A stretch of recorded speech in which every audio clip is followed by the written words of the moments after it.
The same reaction as the one I gave on the reading quiz. Water as a solid changing to water as a liquid. You're given the delta H and the delta S in this thing. And I want you to notice a couple of things. First of all, it is an endothermic process. The solid changing to a liquid, the solid needs to take in energy to get them to break apart. So it's a positive delta H. However, solid change to liquid is favorable in the entropy change because liquids are more disordered than solids are.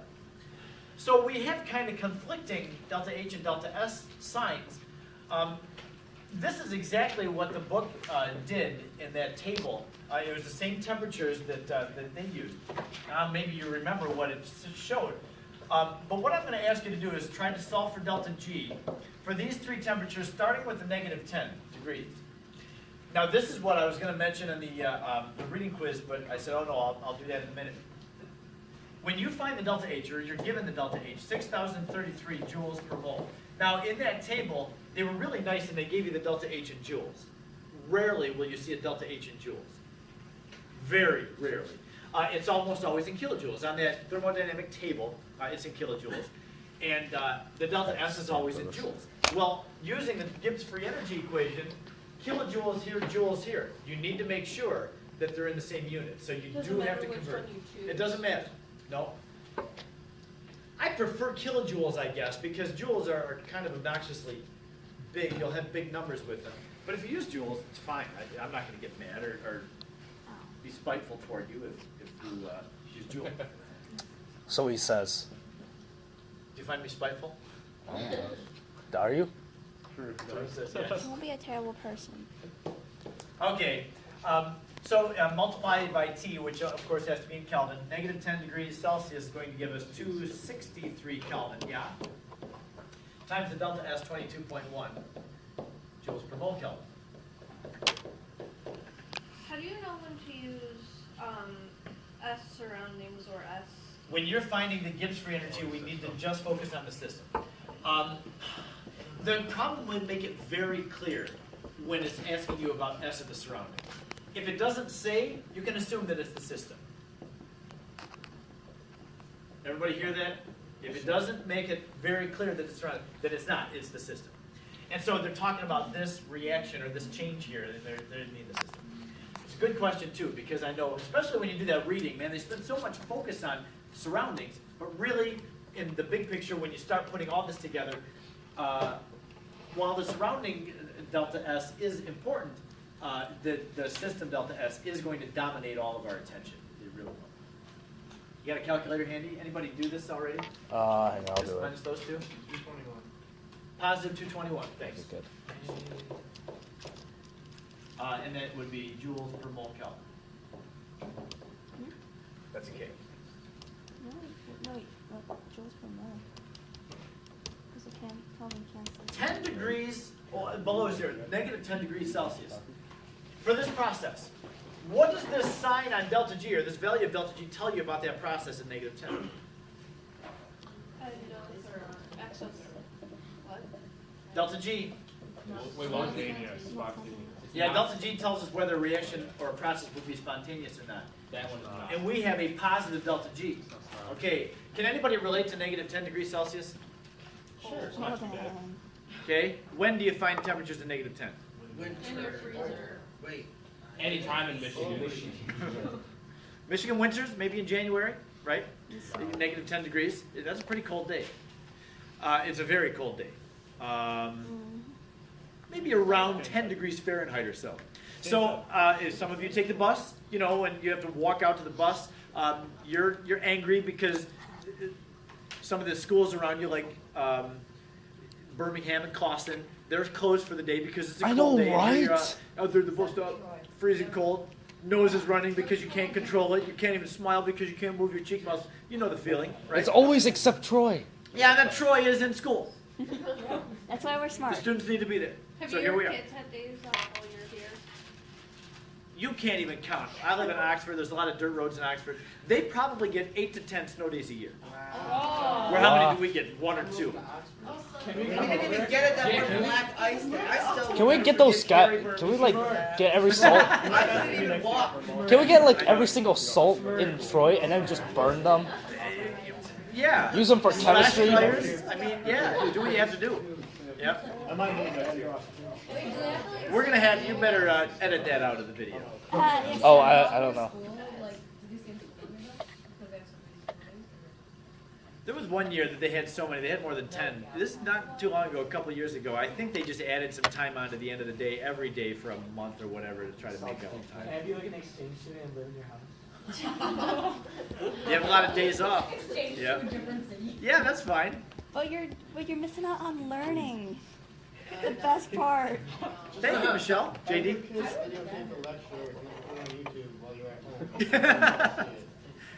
That's not bad. Yeah. Figure that out. Yeah. I can just stay home with the kids, calling sick. Hey, Wait, I'm sorry, still too recording this. treacherous One conditions. goes home. All right. So anyway, so it's negative 10 degrees. We're in school. Nobody else is, and here we are. Very cold. Then there's an ice cube on the ground, and you look at that ice cube, and the cold does not bother the ice cube, does it? It's mocking you. Is it doing this at negative 10 degrees? Nope. No. What does it mean about the reverse reaction if the delta G of a reaction is positive? What does that mean about the opposite process? That would be spontaneous. So if I have a cup of water out there and I set it down next to the ice cube, not too long from then, that cup of water will change spontaneously, right? So yeah, that positive delta G value means that this reaction is not going to occur under those conditions. That ice cube is not going to melt that you're standing next to at the bus stop. But the other direction would occur spontaneously at that temperature. That's why your freezer, if it's at negative 10 degrees, which is not unreasonable for a freezer, you put water, liquid water into that, come back a couple hours later, you open the freezer, and there's the solid water. It has spontaneously changed. You didn't need to do anything with it except put it into that environment in that temperature, and it changes. Let's So- jump. Yeah, go ahead. So if we find that the change in G is positive, that means it doesn't happen. That means it does not occur spontaneously. It could happen. You could get solid ice to melt to liquid water at negative 10 degrees. How? Pressure? Apply pressure to it. If you stood on an ice cube, or if an ice skater skates on ice, underneath the skate, the water does melt, even if it's below zero. So this can happen. It doesn't happen spontaneously. You have to do something with it to get it to occur. Great question. By like stepping on it or like touching it, it's like adding heat. No, you're applying pressure to it.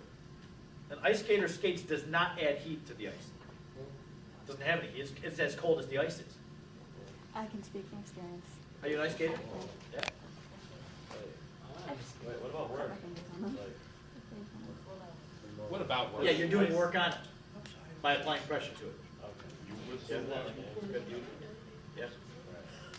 But yeah, that's not changing the Q value. So you're right, Felix, and that's right. That's why it does gain energy, but not heat energy. Yep. Okay, so anyway, yeah, to ask if it just is impossible for it. No, it's not impossible for the ice to melt at negative 10. It just doesn't happen on its own. So we just have to like have it at a higher temperature, and that might work. Yes, and let's take a look. Now you know, if it's 10 degrees Celsius, what would it be like if at 10 degrees Celsius for us? It's pretty cold.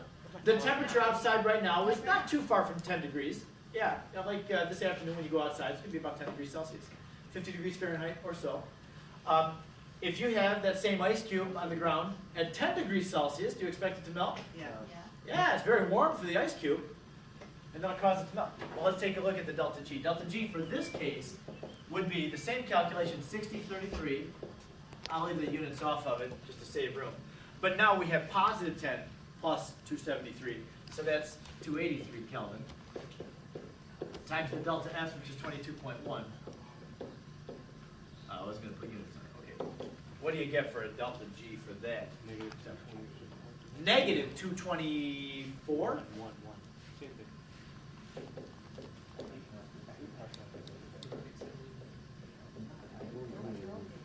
Are you sure it's negative 220? Did you calculate it? I'm doing it. Yeah, negative 221.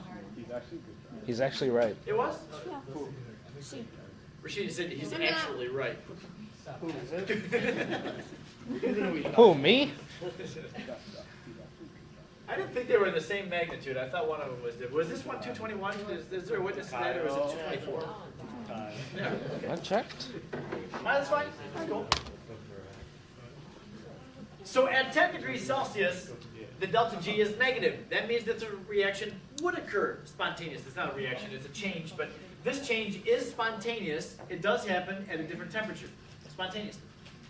We don't have to do anything with the ice. We don't have to skate over it to get it to melt at 10 degrees. It just melts. Ha. What about this one? What are we going to find for delta G at this temperature? I'm hoping it's 0. It is going to be 0. Yeah, it's kind of easy to see that too from these two values. So we could calculate, and I will warn you, by the way, when you run the numbers in this thing, your calculator, it's going to give you like negative 3.3. It's close enough to 0 to call it 0. What does it mean for delta G to be 0 for a reaction or process? It's an equilibrium. Yeah, it's not. It doesn't have anything pushing it one way or the other. We decided that in the negative 10 degree environment, the forward reaction is not spontaneous, but the reverse reaction is spontaneous, because the reverse would be positive 221. However, if it's at 0, there's no incentive for it to go forward, and also there's no incentive for it to go backward. So what that means is, if you have solid water at 0 degrees, what's it going to do? Nothing. It just stays solid. If you have liquid water at 0 degrees, what's it going to do? Nothing. It's going to stay liquid.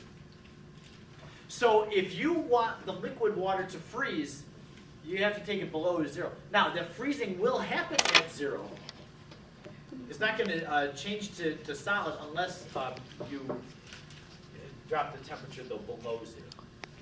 So the temperature, if you have a thermometer in there, the thermometer will read 0.0 degrees Celsius, as long as it's a good thermometer. And it's pure water, while it's freezing. And once it is all frozen, then it will continue to change temperature. But at that phase change temperature, there is no temperature change. So I want you to know this, that at any phase change, delta G is equal to 0. That might be something good you want to write down too. At the temperature of a phase change, delta G equals 0. Is that any phase change? Any phase change, yeah. So like if you have solid iron melting, at that temperature at which it melts, the delta G of iron is 0. Delta G for that process is 0. Does that include the ones where it skips phases like sublimation and the other one? That I can't Yes. remember? Yeah. Okay. Yeah. Boiling, condensing, deposition is Definitely. gas directly to solid. Yeah. Good with that? All right. Oh, I was going to do this. Yeah. So we have the equation for Gibbs free energy, delta H minus T delta S. This slide is going to be important. If I could recommend, once we have gotten everything we need to get out of this slide, I would take a highlighter and highlight everything that's on this. Put a box around it if you don't feel like highlighting. But this, there's going to be a test question, at least one, about this slide. So you need to know how the signs of delta H and delta S affect the sign on delta G. We need delta G to be negative if we have a spontaneous process.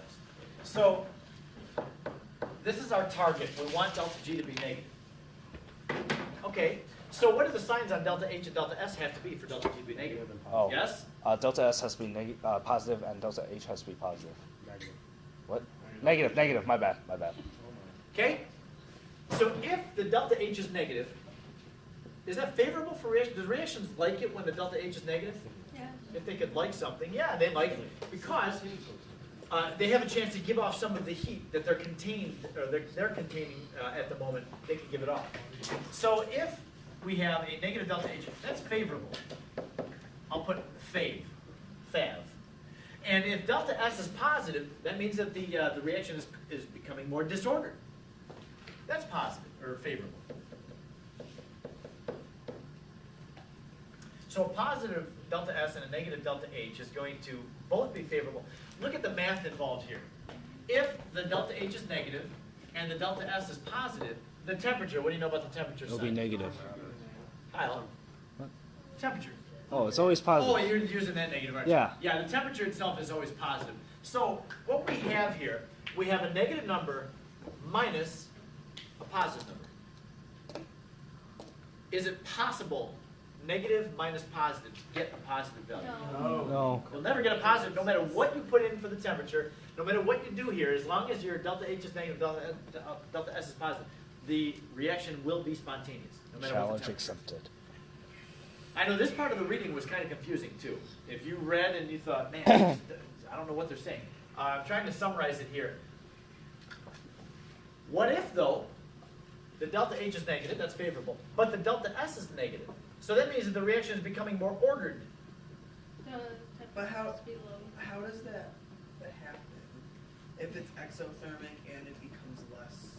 Yeah, maybe it's a reaction that gives off some energy, but a solid is changing to a gas, or a gas is changing to a solid or something like that. I mean, that does happen sometimes. Let's see, I could give you an example. Sodium and chlorine. If you take a flask that has chlorine gas in it, it would be a yellow gas inside there, there's chlorine. If you just drop sodium into that, it will spark and it's very exothermic, making sodium chloride. So you've got sodium solid plus chlorine gas yields 2 NaCl, and I didn't put a 2 over here, that's solid. Tell me about the delta S of this reaction. It's getting Is it becoming more messy or more ordered? ordered. More ordered, for sure. We've got 3 things changing to 2, that's becoming more ordered, and a gas is being tied up now as a solid. So this is very disordered, now it's got to really order itself. Are you with me? So delta S is a pretty big negative number. But the delta H of this thing, this actually catches on fire. You get a flame of this and it gets hot. Making salt? Yes, out of its elements. It turns out that salt is way more stable than these two. This is not stable at all. It wants badly to get rid of an electron. So the delta H is negative too. That's what we have here. So this part is not favorable for things to get ordered, but we get a big payoff there with the delta H. Does it happen spontaneously? Yes, it happens spontaneously. Because Wait, so it gives off heat? So it gives off heat, yeah. Oh, okay. It is, yeah. Yep.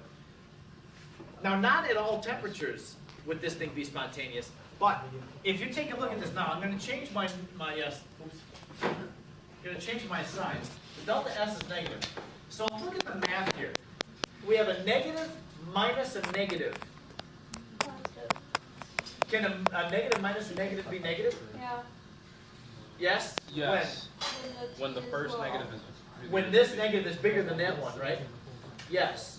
So as long as your temperature is low, it'll be spontaneous. If we put sodium into chlorine at a very high temperature, then it's not going to react spontaneously. You got to cool it off some, where it can give off some energy to the environment. Mr. Moore, Yeah. if your temperature is low, but your delta S is still really high, can it still be positive? Yes. Can the delta G be positive? Yeah. You'd have to if you have a huge delta S term, a negative delta S term, but a negative delta H, your T would have to be like minuscule. Yeah, you'd have to be close to absolute zero in that case for it to be spontaneous. We in business there, Spencer? Yeah, for like the next 10 minutes or so. Oh, and don't bother then. I got Kyle. He's doing well. So you just cleared off the We have different camera angles. Chrome history? Chrome? Yeah. Yes. Okay, we'll talk about that later. Yes. Thank you. You deleted all the apps. No. Oh man, I think I deleted like you're gonna hear it from me if you delete all my kids' apps. Dude, I just call my teacher dude. You'll be fine, don't worry. you can post your grades. Okay, Why do you call me bro? you just call me dude. Woo. Wait, we can call Mr. Moore dude? No, Kyle, not you. Dude! I can. You cannot. Wait, All right, What if we have an unfavorable delta H, but a favorable That's my delta S? And we have a catchphrase. reaction that's endothermic, yet is becoming more messy. That was what happened over here. This is endothermic, positive delta H, but it was becoming more disordered, so that's a positive delta S. So when will that be spontaneous? High At temperature. high temperatures. Why? Because if this term is positive and that term is positive, a positive minus a positive number, Will be how can negative. that give you a negative number? If As the long as the second second part number is really high. big. So yeah, with the temperature being high, that's going to cause the reaction to be spontaneous. Wait, couldn't the delta S be high enough so that it gives you a negative change in G? But would that be considered high Yes. temperature for that reaction though? Like, or that particular? Yeah, now, don't be misled here, low and high, that is a relative term. For some reactions, maybe low would be 1,000 degrees Celsius. So you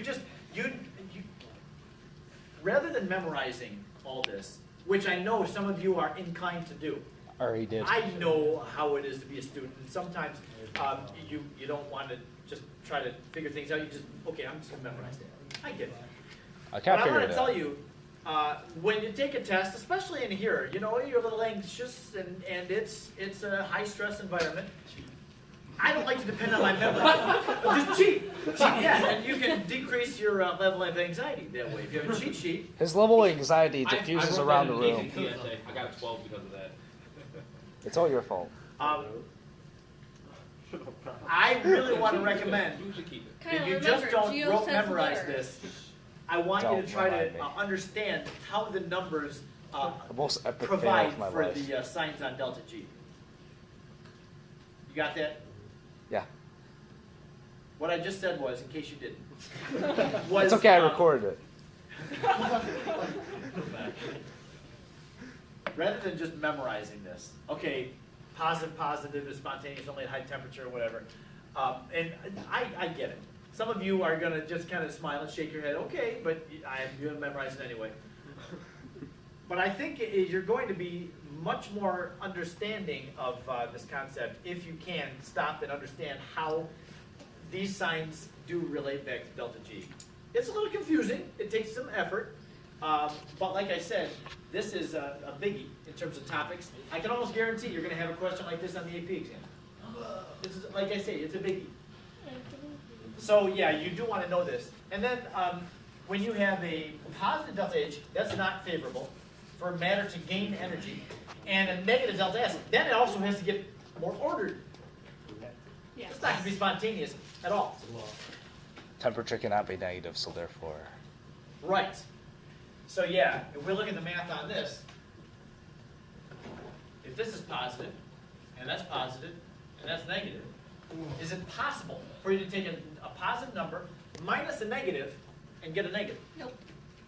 No, because minus negative means plus. So a positive, and then add to it with whatever the T delta S term is, that cannot give you a negative value because the temperature is fixed as a positive.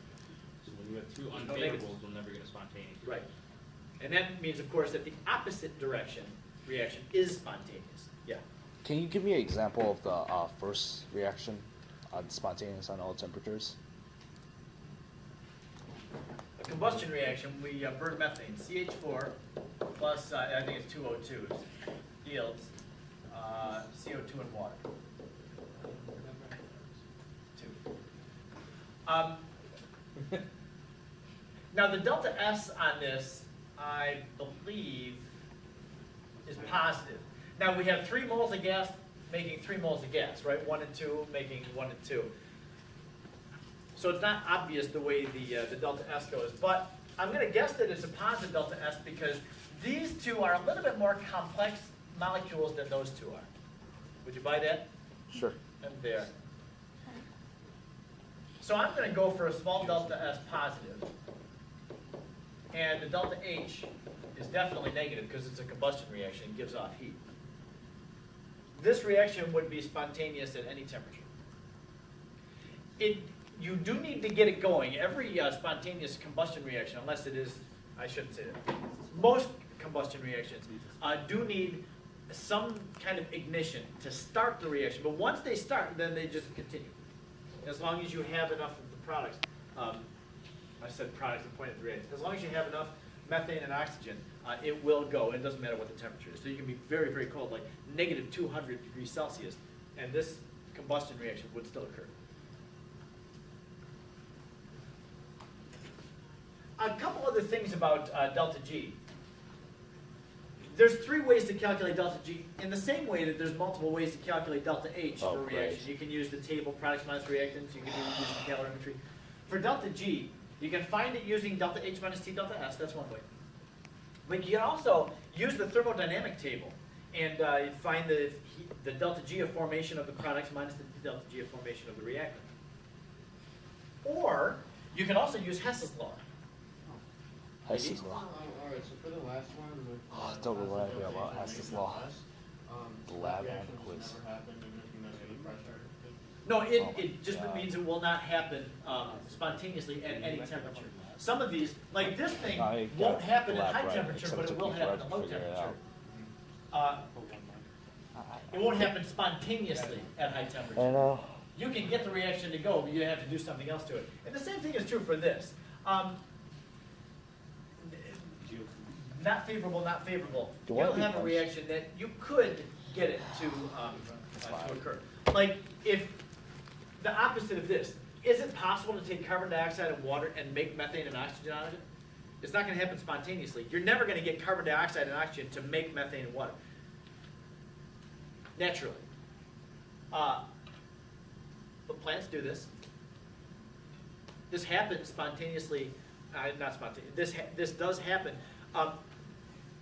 CO2 and water will make sugar, right? And then the cow eats the sugar, and then pretty soon the cow releases methane gas, right? And the plant also